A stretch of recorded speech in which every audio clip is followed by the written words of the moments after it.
of calamities that have affected a country or a region within a country. But what we have endured with COVID-19 through 2020 is sui generis. When I presented the budget 2020-2021, we could not have imagined that the global economy, already in throes of a slowdown, would be pushed into an unprecedented contraction. We could not have also imagined then that our people, as those in other countries, would have to endure the loss of near and dear ones and suffer hardships brought about due to a health crisis. The risk of not having a lockdown was far too high. Within 48 hours of declaring a 3-week-long complete lockdown, the Prime Minister announced the Pradhan Mantri Garib Kalyan Yojana, valued at 2.76 lakh crores, that provided free food grain to 800 million people, free cooking gas for 80 million families for months, and cash directly to over 400 million farmers, women, elderly, the poor, and the needy. Even as a large section of citizens stayed home, milk, vegetables, fruit suppliers, health and sanitary workers, truck drivers, railways and public transport workers, bank employees, electricity workers, our annadatas, police, firemen and the armed forces all had to go about their work as normal, but with the additional anxiety of the virus hanging over them.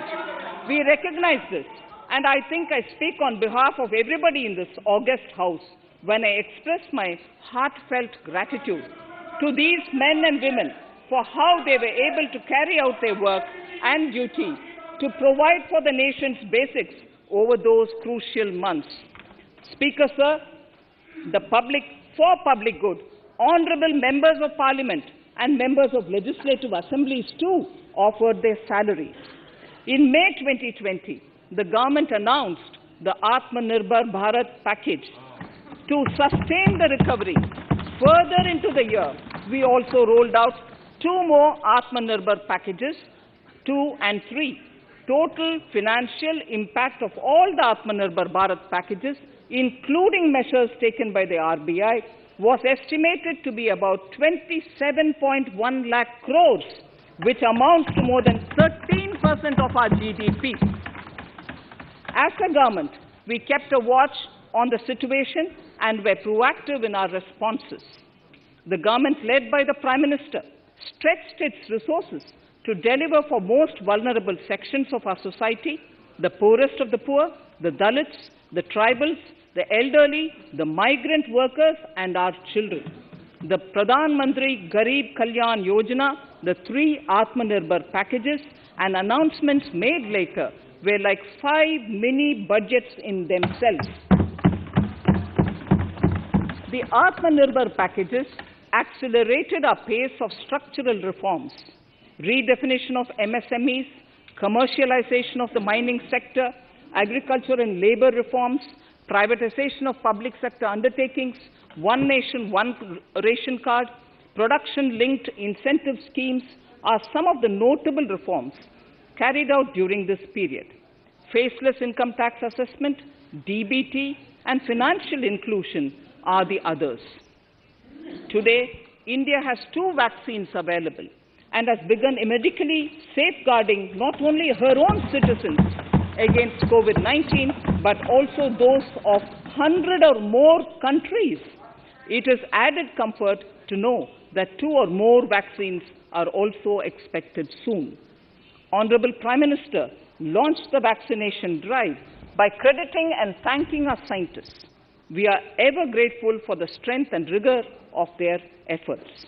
Having said that, we are all reminded time and again that our fight against COVID-19 continues into 2021. Now, just as it happened after the 2 world wars, there are signs that the political, economic, and strategic relations in the post-COVID world are changing. This moment in history is the dawn of a new era, one in which India is well poised to truly be the land of promise and hope. I borrow the words of Rabindranath Tagore, "Faith is the bird that feels the light and sings when the dawn is still dark." Faith is the bird that feels the light and sings when the dawn is still dark. In this spirit, I can't help but recall the joy that we as cricket-loving nation felt after the Team India's recent spectacular success in Australia. It has reminded us of all the qualities that we as a people, particularly our youth, epitomize of having abundant promise and the unsuppressed thirst to perform and to succeed. Today, data shows that India now has one of the lowest death rate of 112 per million population and one of the lowest active cases of about 130 per million. This has laid the foundation to the revival we are seeing now in the economy. This budget will be the first of this new decade. This budget will also be a digital budget, and that has happened with all your support. So far, only 3 times has a budget followed a contraction in the economy. All such contractions earlier were as a result of situations typical to India. This time, the contraction in our economy is due to a global pandemic, just like in several other countries. Having said that, I want to confidently state that our government is fully prepared to support and facilitate the economy's reset. This budget provides every opportunity for our economy to raise and capture the pace that it needs for a sustainable growth. 2021 is the year of many important milestones for our history. I mention a few of these. It is the 75th year of independence, 60 years of Goa's accession to India, 50 years of the 1971 India-Pakistan War. It will be the year of the 8th census of independent India. It will also be India's turn at the BRICS presidency, the year for our Chandrayaan-3 mission, and the Haridwar Mahakumbh.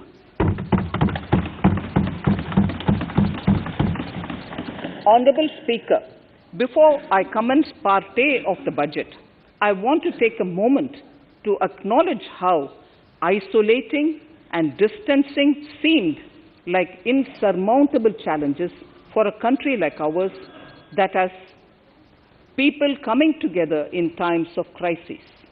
It hurts us in many ways. It hurt us in many ways.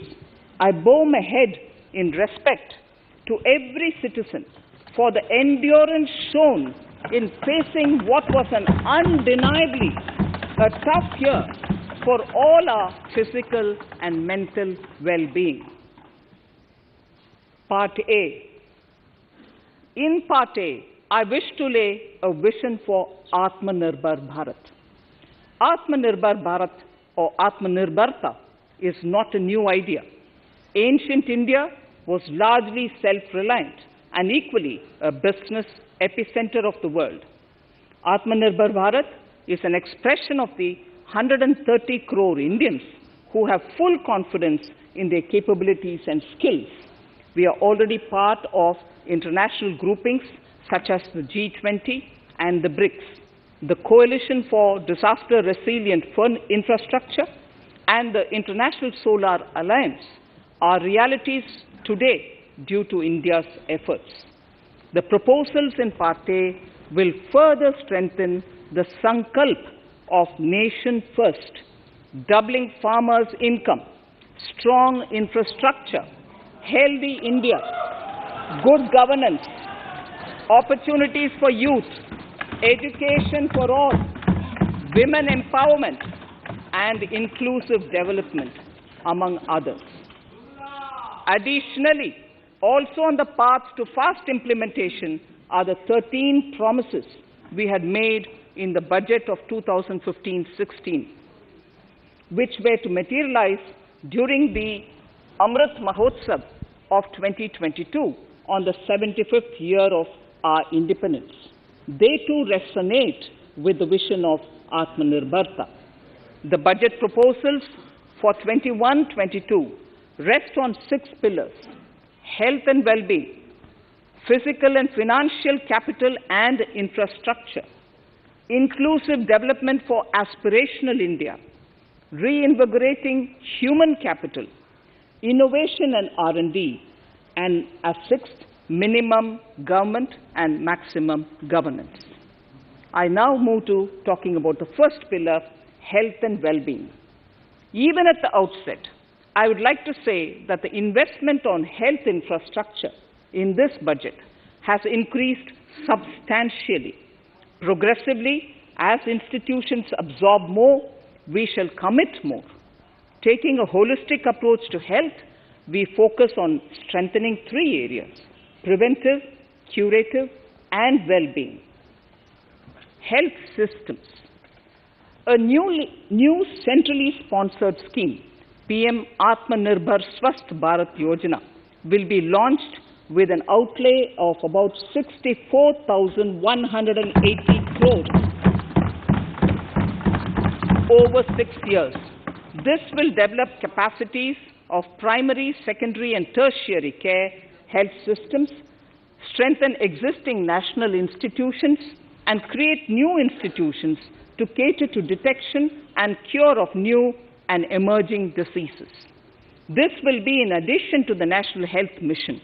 The main interventions under the scheme are support for over 17,000 rural and 11,000 urban health and wellness centers, setting up integrated public health labs in all districts, and 3,382 block public health units in 11 states, establishing critical care hospital blocks in 602 districts and 12 central institutions, strengthening of National Center for Disease Control, its 5 regional branches and 20 metropolitan health surveillance units, expansion of the integrated health information portal to all states and UTs to connect all public health labs, operationalization of 17 new public health units, and strengthening of 33 existing public health units at points of entry, that is, at 32 airports, 11 seaports, and 7 land crossings, setting up of 15 health emergency operation centers and 2 mobile hospitals, and setting up of a National Institution for One Health, a regional research platform for WHO, World Health Organization, Southeast Asia Region Office, 9 biosafety level 3 laboratories, and 4 regional national institutes for virology. Nutrition. To strengthen nutritional content, delivery, outreach, and outcome, we will merge the supplementary nutrition program and the Poshan Abhiyan and launch the Mission Poshan 2.0. We shall adopt an intensified strategy to improve nutritional outcomes across 112 aspirational districts. Universal coverage of water supply. The World Health Organization has repeatedly stressed the importance of clean water, sanitation, and clean environment as a prerequisite to achieving universal health. The Jal Jeevan Mission Urban will be launched. It aims at universal water supply in all 4,378 urban local bodies with 2.86 crores household tap connections, as well as liquid waste management in 500 Amrit cities. It will be implemented over 5 years with an outlay of 2,87,000 crores.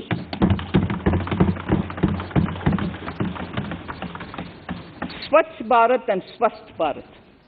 For further Swachhata of urban India, we intend to focus on complete fecal sludge management and wastewater treatment, source segregation of garbage, reduction in single-use plastic, reduction in air pollution by effectively managing waste from construction and demolition activities, and bioremediation of all legacy dump sites.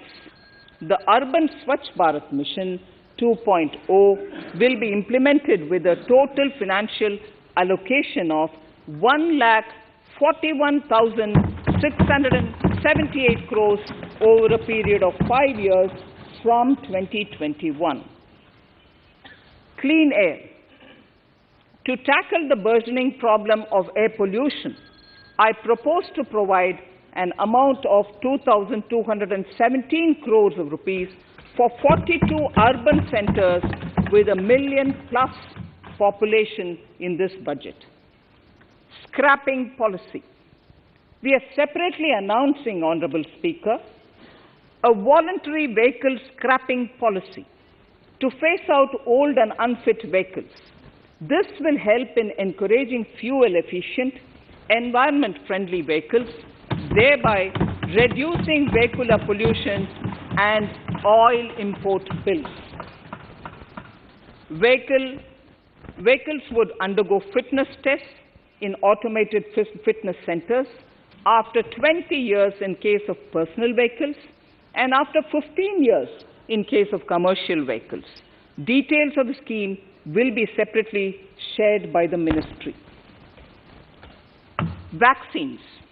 The pneumococcal vaccine, a made-in-India product, is presently limited to only 5 states. It will be rolled out across the country. This will avert more than 50,000 child deaths annually. Honorable Speaker, I have provided 35,000 crores of rupees for COVID-19 vaccine in this year 21-22. I am committed to provide further funds if required.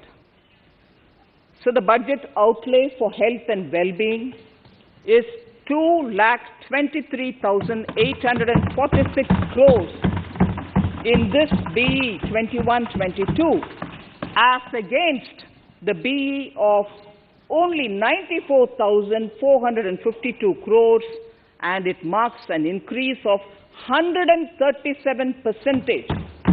The details of the same are at Annexure 1 of the speech. Honorable Speaker, I now move to the second pillar, physical and financial capital and infrastructure. Atmanirbhar Bharat, production-linked incentive schemes are things which I would like to place an emphasis. For a $5 trillion economy, our manufacturing sector has to grow in double digits on a sustained basis. Our manufacturing companies need to become an integral part of global supply chains, possess core competence and cutting-edge technology. To achieve all of the above, PLI schemes to create manufacturing global champions for an Atmanirbhar Bharat have been announced for 13 sectors. For this, the government has committed nearly 1.97 lakh crores over 5 years starting this financial year. This initiative will help bring scale and size in key sectors, create and nurture global champions, and provide jobs to our youth. Textiles. To enable the textile industry to become globally competitive, attract large investments, and boost employment generation, a scheme of Mega Investment Textiles Park will be launched in addition to the PLI schemes. This will create world-class infrastructure with plug-and-play facilities to create global champions in exports. 7 textile parks will be established over 3 years. Infrastructure. The National Infrastructure Pipeline, which I announced in December 2019, is the first of its kind. Whole of government exercise ever undertaken by Government of India. The NIP was launched with 6,835 projects. The project pipeline has now expanded to 7,400 projects. Around 217 projects worth rupees 1.10 lakh crores under some key infrastructure ministries have been completed. The NIP is a specific target which this government is committed to achieving over the coming years. It will require a major increase in funding from both the government and the financial sector. In this budget, I propose to take concrete steps to do this in 3 ways. Firstly, by creating the institutional structures. Secondly, by a big thrust on monetizing assets. And thirdly, by enhancing the share of capital expenditure in central and state budgets. Infrastructure needs long-term debt financing. A professionally managed development financial institution is necessary to act as a provider, enabler, and catalyst for infrastructure financing. Accordingly, I shall introduce a bill to set up a development financial institution. I have provided a sum of 20,000 crore rupees to capitalize this institution. The ambition is to have a lending portfolio of at least 5 lakh crores for this DFI within 3 years' time. Debt financing of InvITs and REITs by foreign portfolio investors will be enabled by making suitable amendments in the relevant legislations. This will further ease access of finance to InvITs and REITs, thus augmenting funds for infrastructure and real estate sectors. Asset monetization. Monetizing operating public infrastructure. Monetizing operating public infrastructure assets is a very important financing option for new infrastructure construction. A national monetization pipeline of potential brownfield infrastructure assets will be launched. An asset monetization dashboard will also be created for tracking the progress and to provide visibility to investors. Some important measures in the direction of monetization are National Highways Authority of India and the PGCIL each have sponsored one InvIT that will attract international and institutional investors. 5 operational roads with an estimated enterprise value of 5,000 crores of rupees are being transferred to the NHAI InvIT. Similarly, transmission assets of value 7,000 crores will be transferred to the PGCIL InvIT. Railways will monetize dedicated freight corridor assets for operations and maintenance after commissioning. A next lot of airports will be monetized for operations and management concessions. Other core infrastructure assets that will be rolled out under the asset monetization programs are NHAI operational toll roads, 2 transmission assets of PGCL, 3 oil and gas pipelines of GAIL, Gas Authority of India Limited, IOCL and HPCL, Airports Authority of India airports in Tier 2 and 3 cities, other railway infrastructure assets, warehousing assets of CPSE, such as the Central Warehousing Corporation and NAFED, among others, and sports stadiums. Sharp increase in capital budget in the BE 2020-21, we had provided for 4.12 lakh crores for capital expenditure. It was our effort that in spite of resource crunch, we should spend more on capital, and we are likely to end this year at around 4.39 lakh crores, which I have provided in the RE of 2020-2021.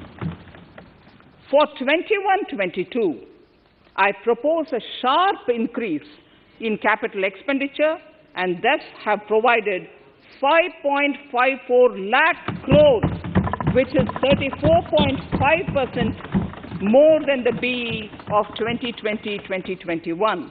Of this, I have kept a sum of more than 44,000 crores in the budget head of the Department of Economic Affairs to be provided for projects, programs, or departments that show good progress in capital expenditure and are in need of further funds. Over and above this expenditure, we would also be providing more than 2 lakh crores to states and autonomous bodies for their capital expenditure. We will also work out specific mechanisms to nudge states to spend more of their budget on creation of infrastructure.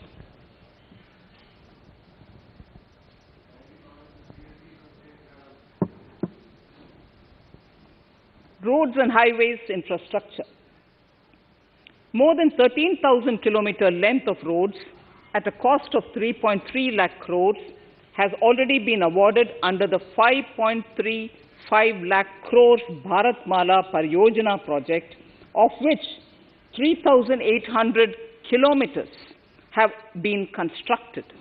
By March 2022, we would be awarding another 8,500 kilometers and complete an additional 11,000 kilometers of national highway corridors. To further augment road infrastructure, more economic corridors are also being planned. Some are 3,500 kilometers of national highway works in the state of Tamil Nadu at an investment of 1.03 lakh crores.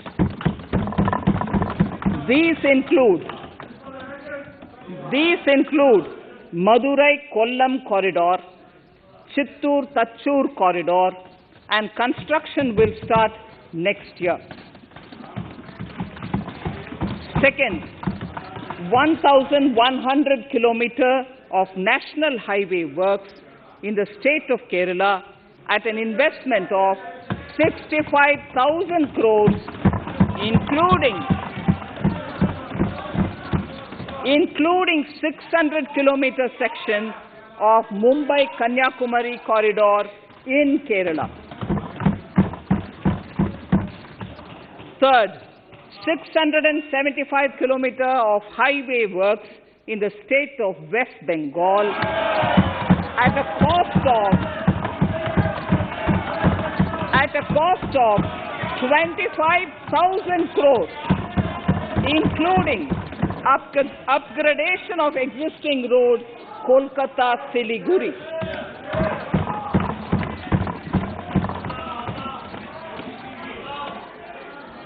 National highway works of around 19,000 crores are currently in progress in the state of Assam. Further works of more than 34,000 crores covering more than 1,300 kilometers of national highways will be undertaken in the state in the coming 3 years. Some of the flagship corridors and other important projects that would see considerable activity in 2021-22 are in Annexure 2 to my speech. I am also providing an enhanced outlay of 1,18,101 lakh crores, 1,18,101 crores for Ministry of Road Transport and Highways, of which 1,08,230 crores is for capital the highest ever provided. Railway infrastructure.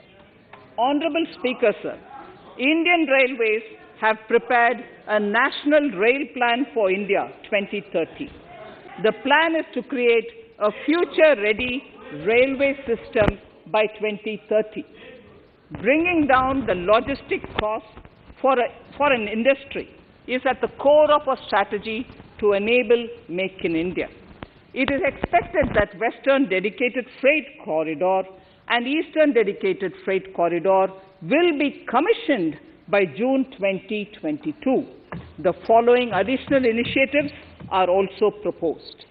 The Sonnagar-Gomo sections, 263 kilometers of Eastern Dedicated Freight Corridor, will be taken up in PPP mode in this year itself. Gomo-Dankuni section of 274.3 kilometers will be also taken up shortly in short succession. We will undertake future dedicated freight corridor projects, namely East Coast Corridor from Kharagpur to Vijayawada, East-West Corridor from Bhusaval to Kharagpur to Dankuni, and North-South Corridor from Itarsi to Vijayawada. Detailed project reports will be undertaken in the first phase.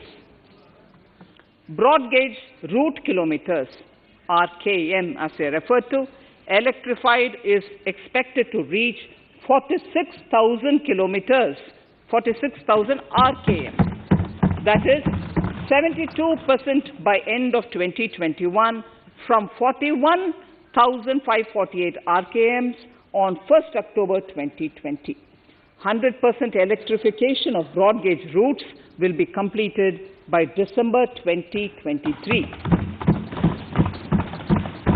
For passenger convenience and safety, the following measures are being proposed.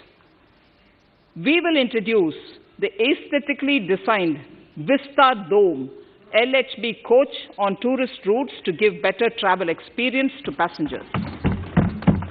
The safety measures undertaken in the past few years have borne results.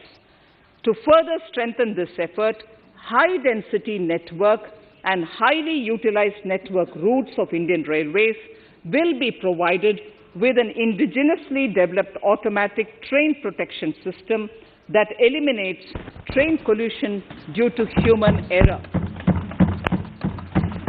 I am providing a record sum of 1,10,055 crores for railways, of which 1,07,100 crores is for capital expenditure only. Urban infrastructure. We will work towards raising the share of public transport in urban areas through expansion of metro rail networks and augmentation of city bus services. A new scheme will be launched at a cost of 18,000 crores to support augmentation of public bus transport services. The scheme will facilitate deployment of innovative PPP models to enable private sector players to finance, to acquire, to operate, and to maintain over 20,000 buses. The scheme will boost the automobile sector, provide fillip to economic growth, create employment opportunities for our youth, and enhance ease of mobility for urban residents. A total of 702 kilometers of conventional metro is operational, and another 1,016 kilometers of metro and RRTS is under construction in 27 cities. Two new technologies, that is Metro Light and Metro Neo, will be deployed to provide metro rail systems at much lesser cost with same experience, convenience and safety in Tier 2 cities and peripheral areas of Tier 1 cities also. Central counterpart funding will be provided to Kochi Metro Railway Phase 2 of 11.5 kilometers at a cost of 1,957.05 crores. Chennai Metro Railway Phase 2 of 118.9 kilometers at a cost of 63,246 crores. Bengaluru Metro Railway Project Phase 2A and 2B of 58.19 kilometers at a cost of 14,788 crores. Nagpur Metro Rail Project Phase 2 and Nashik Metro at a cost of 5,976 crores and 2,092 crores respectively. Power infrastructure.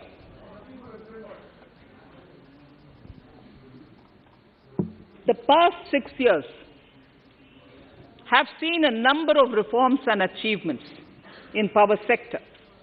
We have added 139 gigawatts of installed capacity, connected an additional 2.8 crore households, and added 1.41 lakh circuit kilometers of transmission lines. The distribution companies across the country are monopolies, either government or private. There is a need to provide choice to the consumers by promoting competition. A framework will be put in place to give consumers alternatives to choose from among more than one distribution companies. I read that sentence again.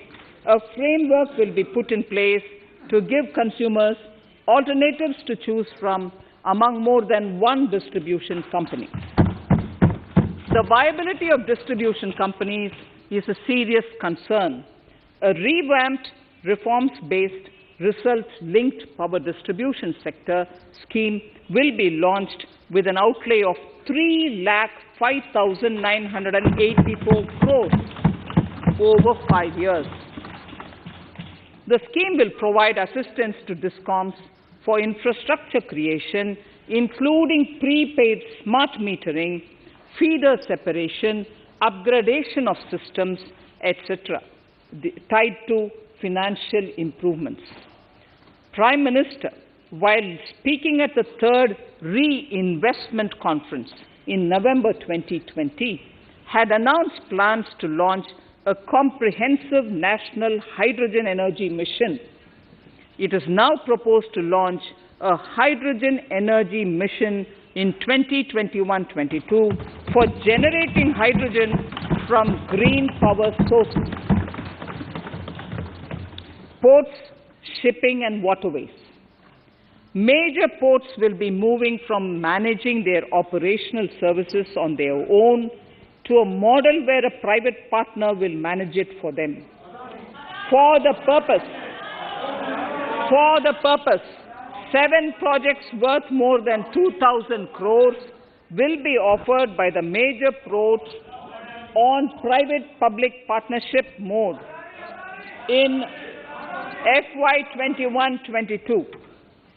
A scheme for promoting flagging of merchant ships in India will be launched by providing subsidy support to Indian shipping companies in global tenders floated by ministries and CPSCs.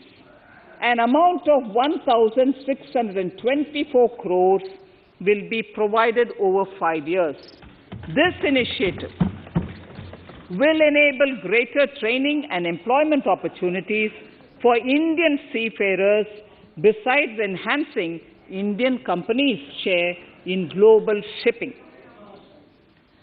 India has enacted Recycling of Ships Act in 2019 and acceded to the Hong Kong International Convention.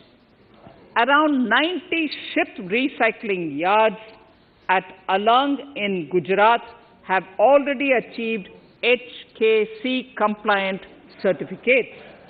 Efforts will be made to bring more ships to India from Europe and Japan. Recycling capacities of around 4.5 million light displacement ton LDT will be doubled by 2024. This is expected to generate an additional 1.5 lakh jobs for our youth. Petroleum and natural gas. Our government has kept fuel supplies running across the country without interruption during the COVID-19 lockdown period. Taking note of the crucial nature of the sector in people's lives, the following key initiatives are being announced. 1. Ujjwala scheme, which has benefited 8 crore households, will be extended to cover 1 crore more beneficiaries. We will add 100 more districts in next 3 years to the city gas distribution network. A gas pipeline project will be taken up in the Union Territory of Jammu and Kashmir. An independent gas transport system operator will be set up for facilitation and coordination of booking of common carrier capacity in all natural gas pipelines on a non-discriminatory open access basis. Financial capital. I propose to consolidate the provisions of the SEBI Act 1992, Depositories Act 1996, Securities Contracts Regulation Act 1956, and Government Securities Act 2007 into a rationalized single securities markets code. The government would support the development of a world-class fintech hub at the GIFT IFSC. To instill confidence amongst the participants in corporate bond market during times of stress and to generally enhance secondary market liquidity, it is proposed to create a permanent institutional framework. The proposed body would purchase investment grants to Indian Renewable Energy Development Agency. I propose to amend the Insurance Act 1938 to increase the permissible FDI limit from 49% to 74% in insurance companies and allow foreign ownership and control with safeguards. Under the new structure, the majority of directors on the board and key management persons would be resident Indians, with at least 50% of directors being independent directors and specified percentage of profits being retained as general reserve. Stressed asset resolution by setting up a new structure.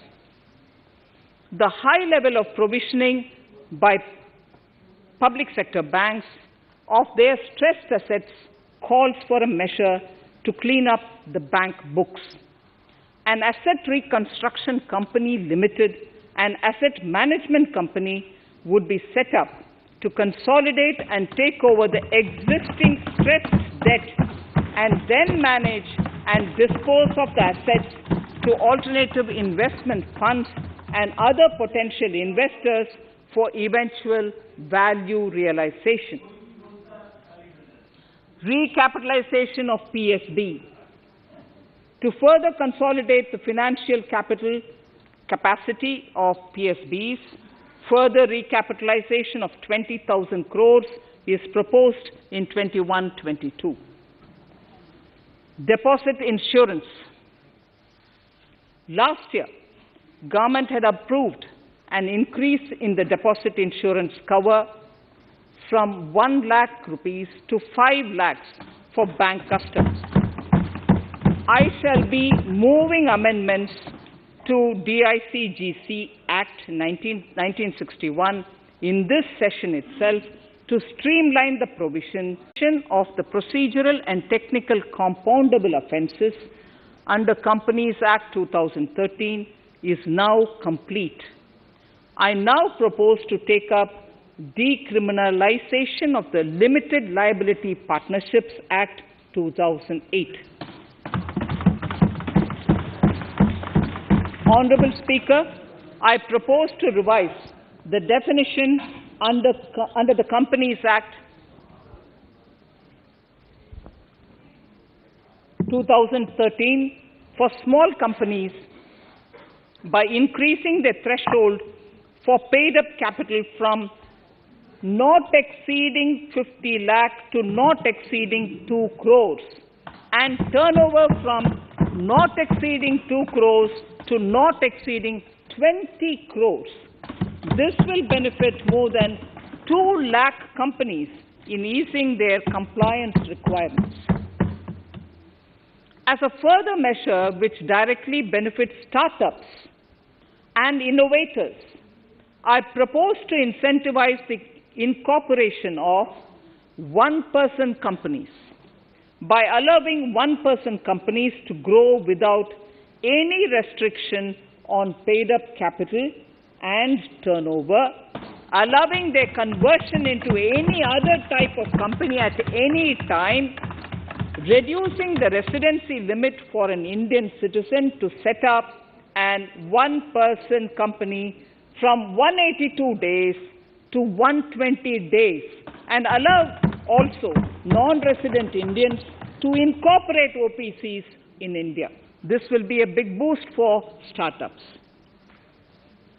To ensure faster resolution of cases, the NCLT framework will be strengthened, e-court system shall be implemented, and alternate methods of debt resolution and special framework for MSMEs shall be introduced. During the coming fiscal, we will be launching data analytics, artificial intelligence, machine learning driven MCA 2.1 version to MCA 21 version 3.0. MCA 21 version 3.0. This version 3.0 will have additional modules for e-scrutiny, e-adjudication, e-consultation, and compliance management. Disinvestment and strategic sale. In spite of COVID-19, we have kept working towards strategic disinvestment. A number of transactions, namely BPCL, Air India, Shipping Corporation of India, Container Corporation of India, IDBI Bank, Bharat Earth Movers Limited, Pavan Hans, Neelachal Ispat Nigam Limited, among others, would be completed in 21-22. Other than IDBI Bank, we propose to take up the 2 public sector banks and 1 general insurance company in the year 21-22. This would require legislative amendments, and I propose to introduce the amendments in this session itself. In 21-22, we would also bring the IPO of LIC, for which I am bringing the requisite amendments in this session itself. In the Atmanirbhar package, I had announced that we will come out with a policy of strategic disinvestment of public sector enterprises. I am happy to inform the House that the government has the government has approved the said policy. The policy provides a clear roadmap for disinvestment in all non-strategic and strategic sectors. We have kept 4 areas that are strategic, where bare minimum CPSEs will be maintained and rest privatized. In the remaining sectors of all CPSEs will be privatized. The main highlights of the policy are mentioned in Annexure 3. To fast forward the disinvestment policy, I am asking NITI to work out on the next list of centre public sector companies that would be taken up for strategic disinvestment. To similarly incentivize states to take to disinvestment of their public sector companies, we will work out an incentive package of central funds to states, ideal as a revised mechanism that will ensure timely closure of such units. Development of multi-state cooperatives and will provide all support to them. To further streamline the ease of doing business for cooperatives, I propose to set up a separate administrative structure for them. So the third pillar of Atmanirbhar Bharat, inclusive development for aspirational India. Honorable Speaker, sir, under this pillar, I will cover agriculture and allied sectors, farmers' welfare and rural India, migrant workers and labour, and financial inclusion. Agriculture. Our government is committed to the welfare of farmers. The MSP regime has undergone a sea change to assure price that is at least 1.5 times the cost of production across all commodities.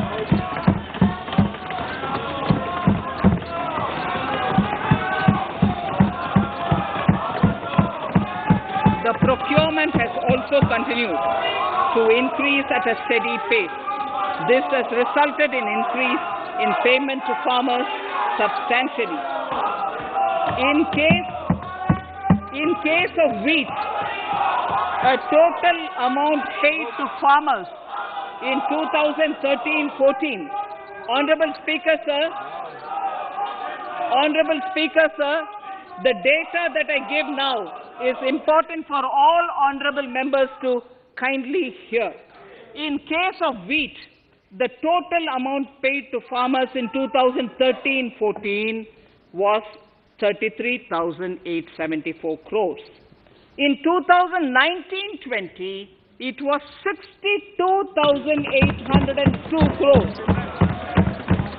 And even better, Honorable Speaker, in 2020-2021, this amount paid to farmers was 75,060 crores.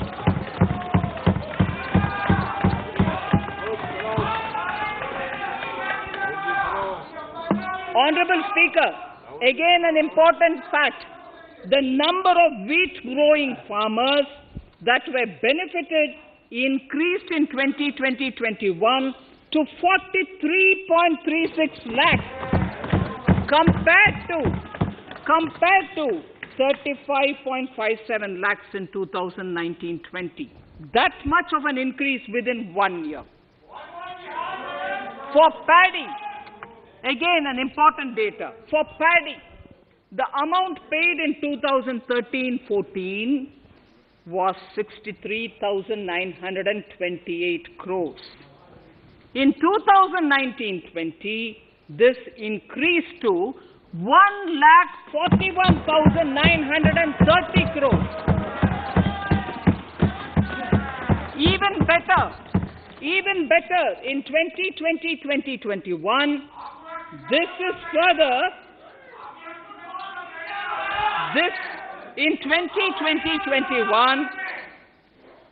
in 2020-21, this is further estimated, and I'm saying this is further estimated because the procurement is ongoing, and therefore I can't give you the final figure. This is further estimated to increase to 1,72,752 crores. The number of farmers benefited increased from 1.24 crores in 2019-20 to 1.54 crores in 2020-21. In the same way, Honorable Speaker, sir, in the case of pulses, the amount paid in 2013-14 was 236 crores. In 2019-20, this was increased to 8,285 crores. Now in 2021, it is at 10,530 crores. More than 40 times increase from 2013-14. The receipts to cotton farmers have seen a stupendous increase from 90 crores in 2013-14 to 25 25,974 crores. I'm giving you data as of 27th January 2021. This is bound to increase. From 90 crores for cotton farmers in 2013-14 to 25,974 crores in 2021. All the details in complete narration is available in Annexure 4 to my speech. Early this year, Honorable Prime Minister had launched the Swamitwa scheme. Under this, a record of rights is being given to property owners in villages. Up till now, about 1.80 lakh property owners in 1,241 villages have been provided cards. I propose during 21-22 to extend this to cover all states and union territories. To provide adequate credit to our farmers, I have enhanced the agricultural credit target to 16.5 lakh crores in this year.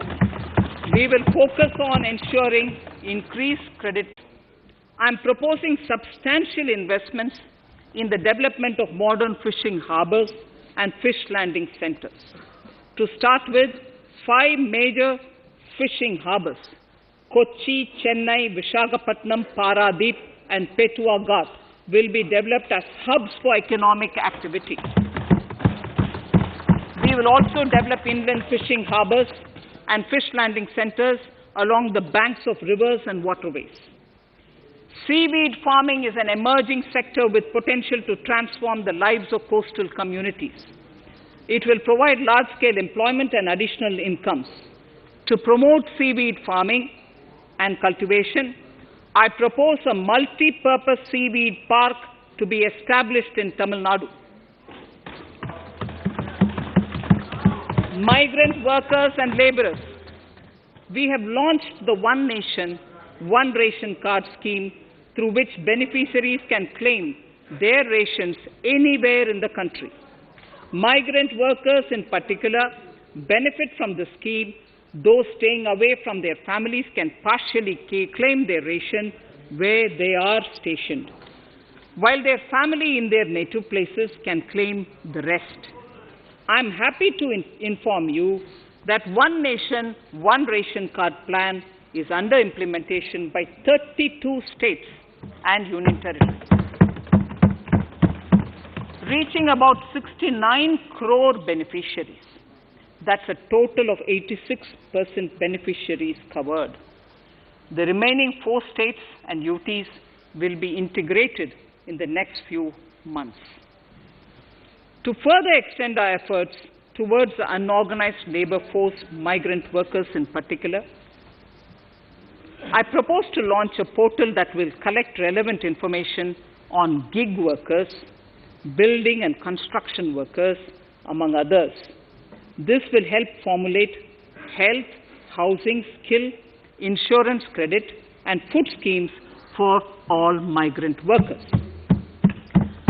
We will conclude a process that began 20 years ago with the implementation of the 4 labor codes.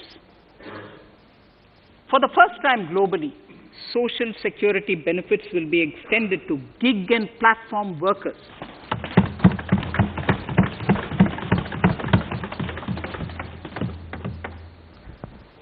Minimum wages will apply to all categories of workers, and they will all be covered by the Employees State Insurance Corporation.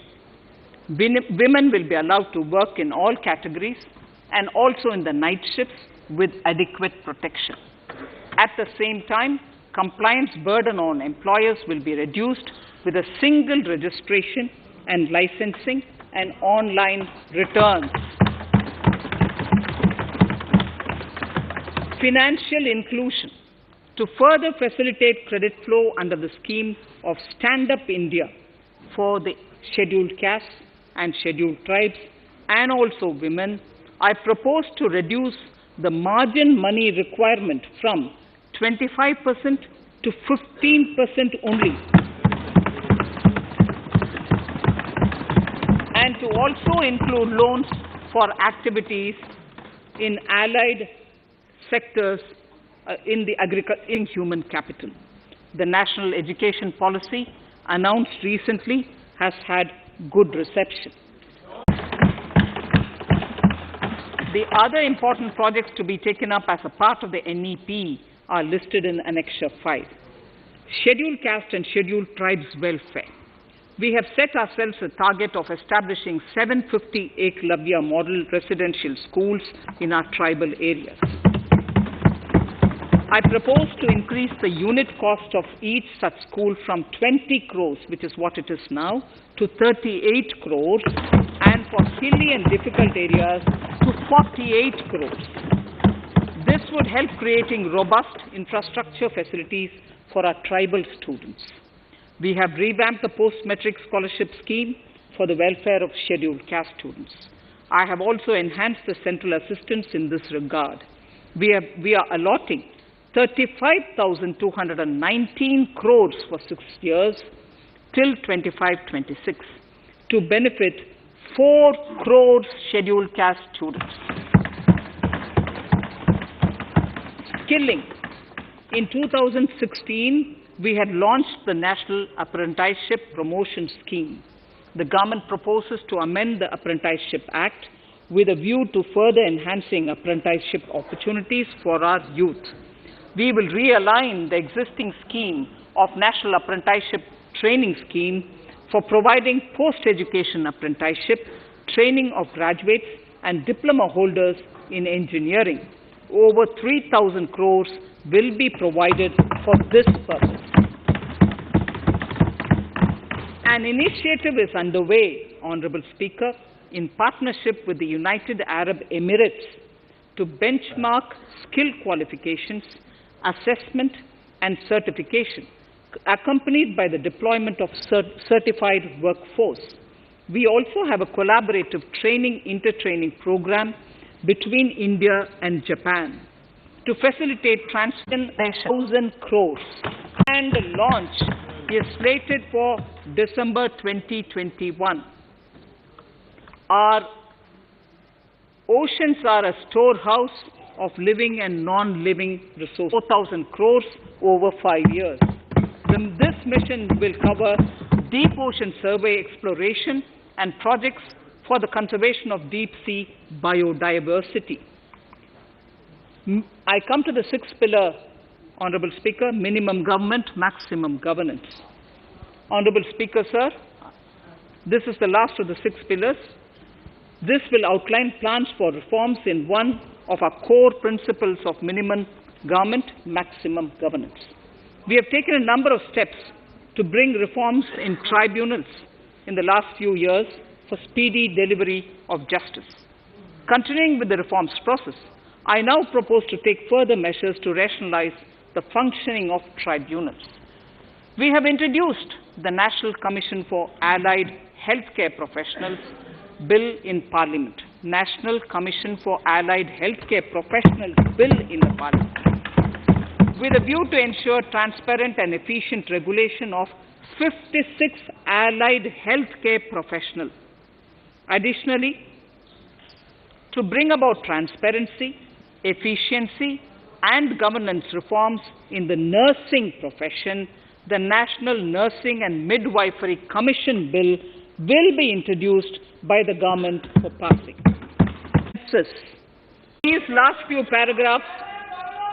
In these last few paragraphs of Part A of my speech, I draw the attention of this august House to the fact that at the beginning of the current financial year, the pandemic's impact on the economy resulted in a weak revenue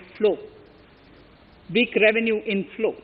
This was combined with high expenditure to provide essential relief to vulnerable sections of the society, especially the poor, the women, scheduled castes, and scheduled tribes.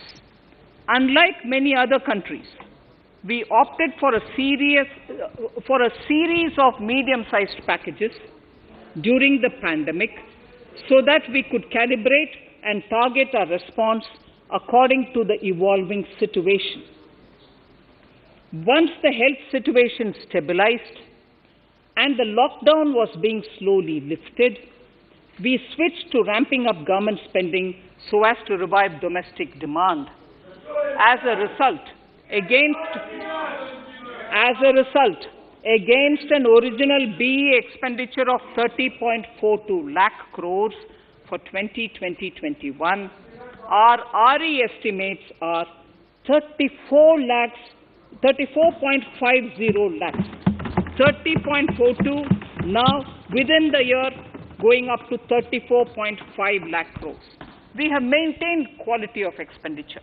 The capital expenditure estimated in the RE is 4.39 lakh crores as against 4.12 lakh crores in the BE stage. So the beginning of the year we had marked only 4.12 lakh, whereas it is 4.39 lakh crores as we end the year. Fiscal deficit in RE 2020-2021 is pegged at 9.5% of the GDP. Fiscal deficit in RE 2020-2021 is pegged at 9.5% of GDP. We have funded this through government borrowings, multilateral borrowings, small saving funds, and short-term borrowings. We would need another 80,000 crores, for which we would be approaching the market in these 2 months. We would be needing another 80,000 crores, for which we would be approaching the markets in these 2 months. To ensure that the economy is given the required push, our BE estimates for expenditure in 21-22 are 34.83 lakh crores. This includes 5.54 lakh crores as capital expenditure, an increase of 34.5% over the BE figure of 2020-2021. The fiscal deficit in BE 21-22 is estimated to be 6.8% of the GDP. The gross borrowing from the market for the next year would be around 12 lakh crores. We plan to continue with our path of fiscal consolidation and intend to reach the fiscal deficit level below 4.5% of the GDP by 2025-2026, with a fairly steady decline over the period. We hope to achieve the consolidation by first increasing the buoyancy of tax revenue through improved compliance, and secondly, by increased receipts from monetization of assets, including public sector enterprises and land. The Contingency Fund of India is being proposed to be augmented. The Contingency Fund of India is being proposed to be augmented from 500 crores to 30,000 crores through finance bill. In accordance with the views of the 15th Finance Commission, we are allowing a normal ceiling of net borrowing for the states at 4% of GSDP for the year 21-22. A portion of this ceiling will be earmarked to be spent on incremental capital expenditure. Additional borrowing ceiling of 0.5% of the GSDP will also be provided subject to conditions. States will be expected to reach a fiscal deficit of 3% of GSDP by 2023-24 as recommended by the 15th Finance Commission. In the July 2019-20 budget, I introduced the Statement 27 on extra budgetary resources. It disclosed the borrowings of the government agencies that went towards funding Government of India schemes and whose repayment burden was on the government. In my 2020-21 budget, I enhanced the scope and coverage of that statement by including the loans provided by government to the FCI, the Food Corporation of India. Taking a step further in this direction, I propose to discontinue the NSSF loan to FCI for food subsidy, and accordingly, budget provisions have been made in RE 2020-21 and in the BE 2021-22. The extra budgetary resource details are at Annexure 6.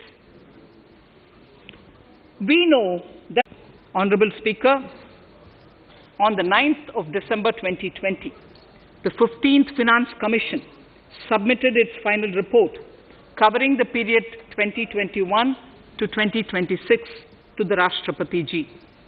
The government has laid the Commission's report along with the explanatory memorandum in the Parliament, retaining the vertical shares of the states at 41%. We recognize our commitment to fiscal federalism and propose, therefore, to adhere to this recommendation. Jammu and Kashmir in the 14th Finance Commission was entitled to get devolution being a state. Now the funds of the UTs of Jammu Kashmir and Ladakh would be provided by the centre. I have also provided on the Commission's recommendation 1,18,452 crores as revenue deficit grant to 17 states in 21-22 as against 74,340 crores to 14 states in 2020-21. Honourable Speaker, I would now move to Part B of my speech.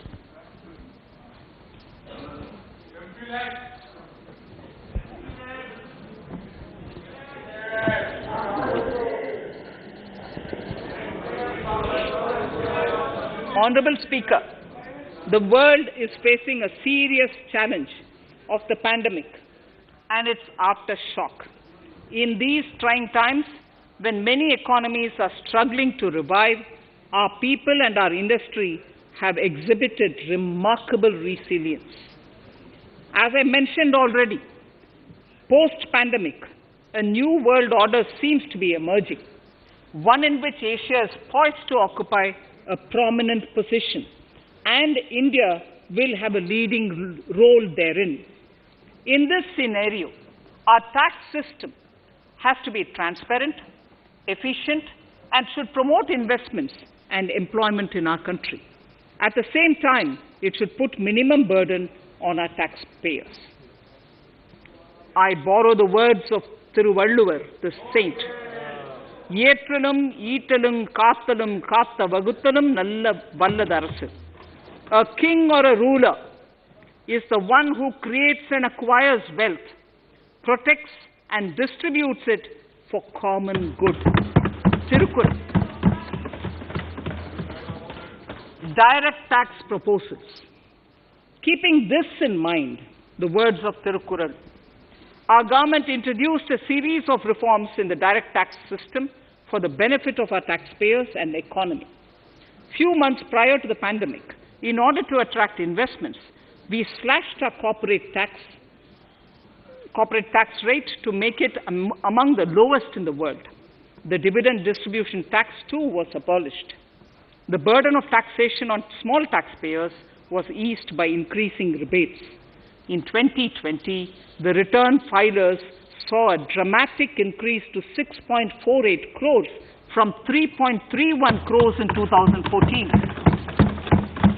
In the direct tax administration, we had recently introduced the faceless assessment and faceless appeal. I now seek to take further steps to simplify the tax administration, ease compliance, and reduce litigation. Relief to senior citizens. I begin my direct tax proposals by offering my pranam to our senior citizens. Many of them, despite having foregone several basic necessities of their own, have strived to build our nation. Now in the 75th year of independence of our country, when we continue our endeavour with renewed vigour, we shall reduce compliance burden on our senior citizens who are 75 years of age and above. For senior citizens who only have pension and interest income, I propose exemption from filing their income tax returns.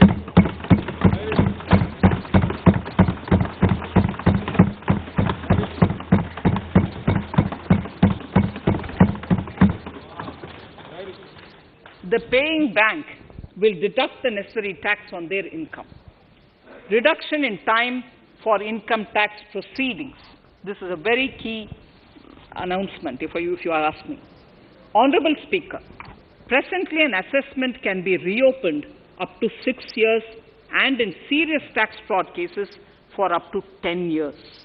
As a result, taxpayers have to remain under uncertainty for a very long time. I therefore propose to reduce this time limit for reopening of assessments to 3 years from the present 6 years.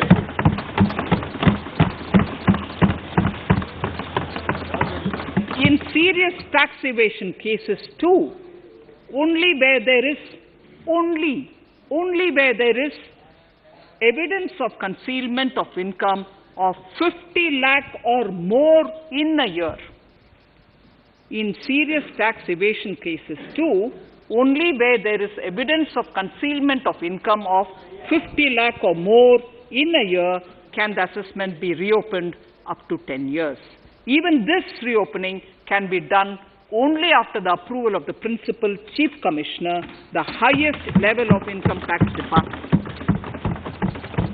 Setting up the Dispute Resolution Committee.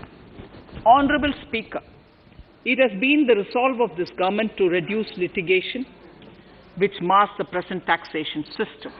The government came out with the Direct Taxation Vivad Se Vishwas scheme to give taxpayers an opportunity to settle long-pending disputes and be relieved to further strain on their time and resources. The response from taxpayers has been the best ever, as over 110,000 taxpayers have already opted to settle tax disputes of over 85,000 crores under the scheme. To further reduce litigation for small taxpayers, I propose to constitute a dispute resolution committee for them, which will be faceless to ensure efficiency, transparency and accountability. Anyone with a taxable income up to 50 lakh and disputed income up to 10 lakh shall be eligible to approach the committee. Faceless IT-AT. For ease of compliance and to reduce discretion, we are committed to make the taxation processes faceless. The government has already introduced faceless assessment and appeal this year. The next level of income tax appeal is the Income Tax Appellate Tribunal. I now propose to make this tribunal faceless. We shall establish a national faceless Income Tax Appellate Tribunal Center. All communication between the tribunal and the appellant shall be electronic. Where personal hearing is needed, it shall be done through video conferencing. Relaxations to NRI. When non-resident Indians return to India, they have issues with respect to their accrued incomes in their foreign retirement accounts. This is usually due to mismatch in taxation period. They also face difficulties in getting credit for Indian taxes in foreign jurisdictions. I propose to notify rules for removing their hardship of double taxation. Exemption from audit. Currently, if your turnover exceeds 1 crore, you have to get your accounts audited. In February 2020 budget, I had increased the limit for tax audit to 5 crores for those who carry out 95% of their transactions digitally. To further incentivize digital transactions and to reduce compliance burden, I propose to increase this limit for tax audit for such persons from 5 crores to 10 crores. Relief for dividend. In the previous budget, I had abolished the dividend distribution tax in order to incentivize investment. Dividend was made taxable in the hands of shareholders. Now, in order to provide ease of compliance, I propose to make dividend payment to rate and InvIT exempt from TDS.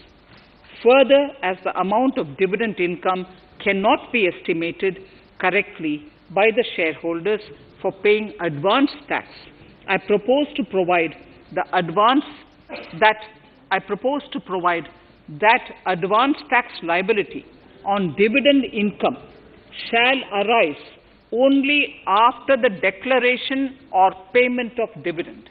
Also, for the foreign portfolio investors, I propose to enable deduction of tax on dividend income at lower treaty rate. Attracting foreign investment into infrastructure sector. In the last budget, for attracting foreign investment in the infrastructure sector, we had granted 100% tax exemption, subject to certain conditions, to foreign sovereign wealth funds and pension funds on their income from investment in Indian infrastructure. We have noticed that few of such funds are facing difficulties in meeting some of the conditions. In order to ensure that a large number of funds invest in India, I propose to relax of it. I provided an additional deduction of interest amounting to 1.5 lakh for loan taken to purchase an affordable house. I propose to extend the eligibility of this condition by 1 more year to 31st March 2022. The additional deduction of 1.5 lakh shall therefore be available for loans taken up to 31st March 2022 for the purchase of affordable houses. Further, to keep up the supply of affordable houses, I propose that the affordable housing projects can avail a tax holiday for 1 more year till 31st March 2022. These are available now for projects also. We are committed to promote supply of affordable rental housing for migrant workers. For this, I propose to allow tax exemption for notified affordable rental housing projects. Tax incentives to IFSC. As I mentioned in Part A of this speech, the government is committed to making the International Financial Services Center in GIFT City a global financial hub. In addition to the tax incentives already provided, I propose to include, among others, tax holiday for capital gains for aircraft leasing companies, tax exemption for aircraft lease rentals paid to foreign lessors, tax incentive for relocating foreign funds in the IFSC, and to allow tax exemption to the investment division of foreign banks located in the IFSC. Pre-filling of returns. Honorable Speaker, in order to ease compliance for the taxpayer, details of salary income, tax payments, TDS, etc., already come pre-filled in income tax returns. To further ease filing of returns, details of capital gains from listed securities, dividend income, and interest from banks, post office, etc., will also be now pre-filled. Relief to small trusts. We hope to reduce compliance burden on small charitable trusts running educational institutions and hospitals. So far, there is a blanket exemption to such entities whose annual receipt does not exceed 1 crore of rupees. I now propose to increase this amount to 5 crores.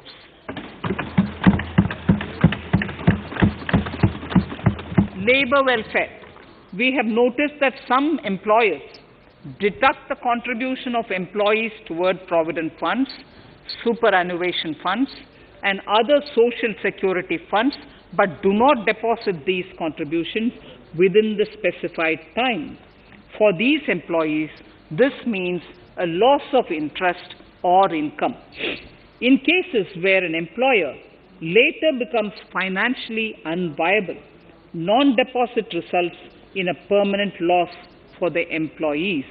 In order to ensure that employees' contributions are deposited on time, I reiterate that the late deposit of employees' contribution by the employer will not be allowed as deduction to the employer.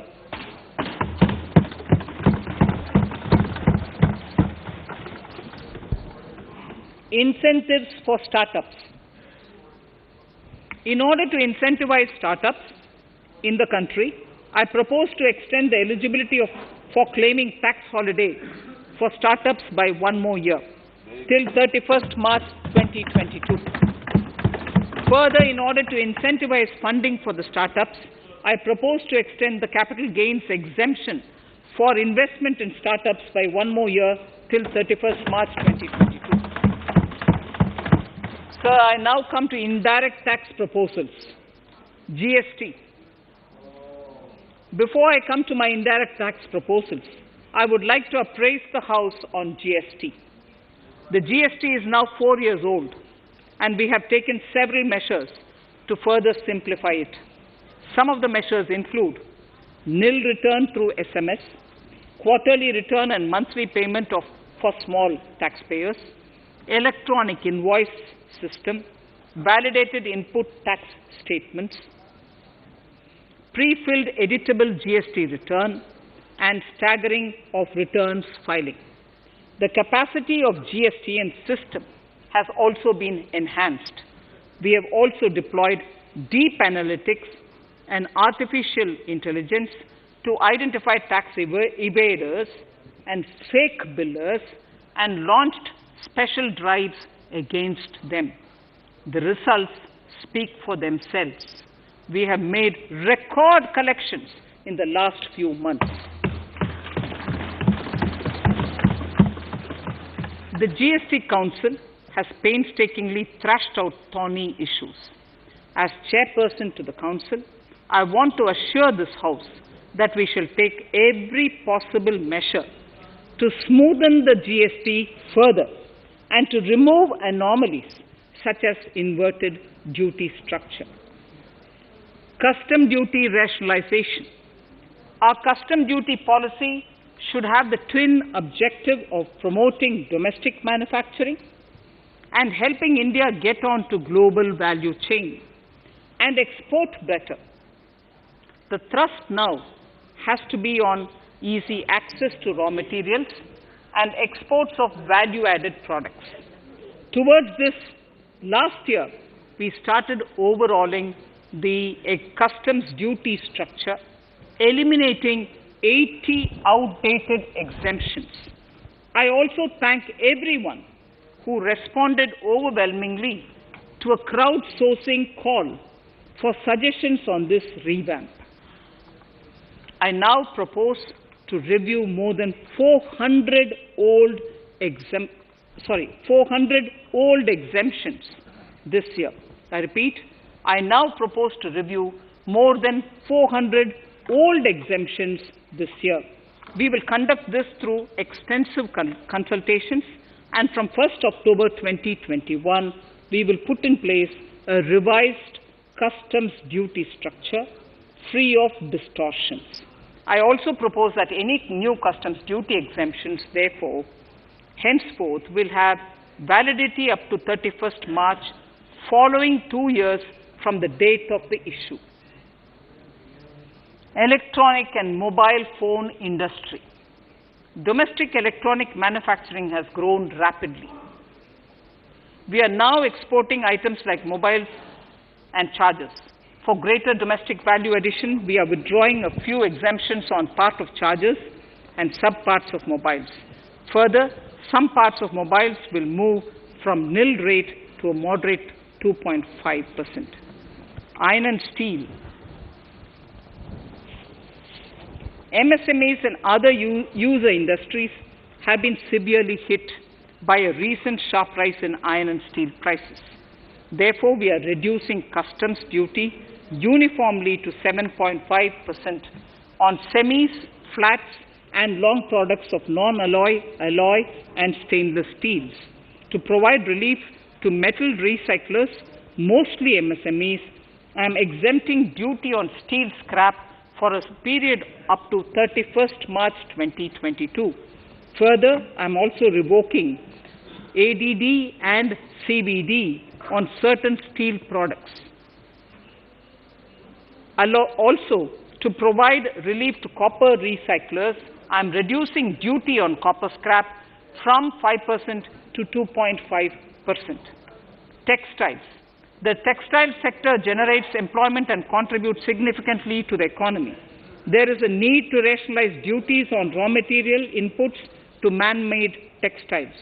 We are now bringing nylon chain on par with polyester and other man-made fibers.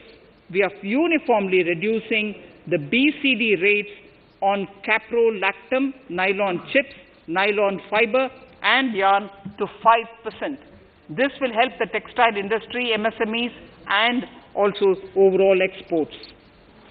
Chemicals. We have calibrated customs duty rates on chemicals to encourage domestic value addition and to remove inversions. Apart from other items, we are reducing customs duty on naphtha to 2.5% to correct inversion. Gold and silver presently attract a basic customs duty of 12.5%. Since the duty was raised from 10% in July 19, prices of precious metals have risen sharply. To bring it closer to previous levels, we are rationalizing customs duty on gold and silver. Renewable energy. In Part A, we have already acknowledged that solar energy has huge promise for India. To build up domestic capacity, we will notify a phased manufacturing plan for solar cells and solar panels. At present, to encourage domestic production, we are raising duty on solar inverters from 5% to 20% and on solar lanterns from 5% to 15%. Capital equipment and auto parts. There is immense potential in manufacturing heavy capital equipment domestically. We will comprehensively review the rate structure in due course. However, we are revising duty rates on certain items immediately. We propose to withdraw exemptions on tunnel boring machine. It will attract a customs duty of 7.5% and its parts a duty of 2.5%. We are raising customs duty on certain auto parts to 15% to bring them on par with general rate on auto parts. MSME products. We are proposing certain changes to benefit MSMEs. We are increasing duty from 10 to 15% on steel screws and plastic builder wares. On prawn feed, we increase it from 5 to 15%. We are rationalizing exemption on import of duty-free items as an incentive to exporters of garments, leather, and handicraft items. Almost all of these items are made domestically by our MSMEs. We are withdrawing exemption on imports of certain kinds of leathers as they are domestically produced in good quantity and quality, mostly by MSMEs. We are also raising customs duty on finished synthetic gemstones to encourage domestic processing. Agriculture products to benefit farmers.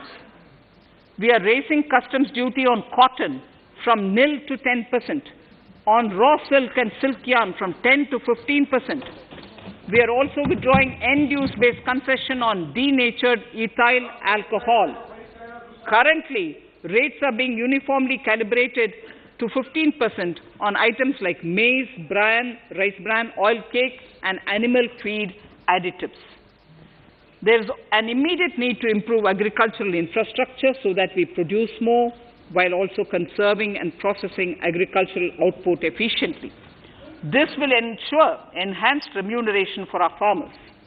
To earmark resources for this purpose, I propose an agricultural infrastructure and development cess on a small number of items. However, while applying this cess, we have taken care not to put additional burden on consumers on most items. Rationalization of procedures and easing of compliance. For a judicious application, we propose certain changes in the provisioning related to ADD, anti-dumping duty, and CVD, countervailing duty levies. To complete customs investigation, we are prescribing definite timelines. In 2020, we rolled out the Turant Customs Initiative, which brought in faceless, paperless, and contactless customs measures. With effect from September 2020, we have implemented a new procedure for administration of rules of origin. This has helped in putting a check on misuse of FTAs. The specific details of direct and indirect tax changes proposed are listed in the annexure to my speech.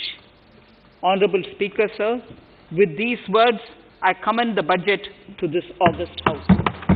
Item number 1. Sorry, I don't have it with me. Sir, I wish to place on table the 15th Finance Commission report.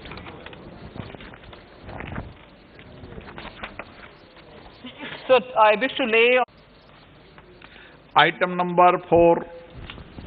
Sir, I wish to seek your permission to move for leave to introduce the Finance Bill 2021. प्रश्न ये कि विधेयक को पुनर्स्थापित करने की अनुमति प्रदान की जाए। जो सदस्य इसके पक्ष में हाँ कहें, जो सदस्य इसके विरोध में ना कहें। मेरे विचार में निर्णय हाँ वालों के पक्ष में हुआ, हाँ वालों के पक्ष हुआ। माननीय मंत्री जी विधेयक को पुनर्स्थापित करें। Shri Prahlad Joshi ji. With your permission, I rise to present the 18th report of Business Advisory Committee. माननीय सदस्यगण, माननीय वित्त मंत्री जी के बजट भाषण की प्रतियां प्रकाशक फलक पर उपलब्ध है। सदस्य अपनी प्रति प्रकाशन फलक से प्राप्त कर सकते हैं।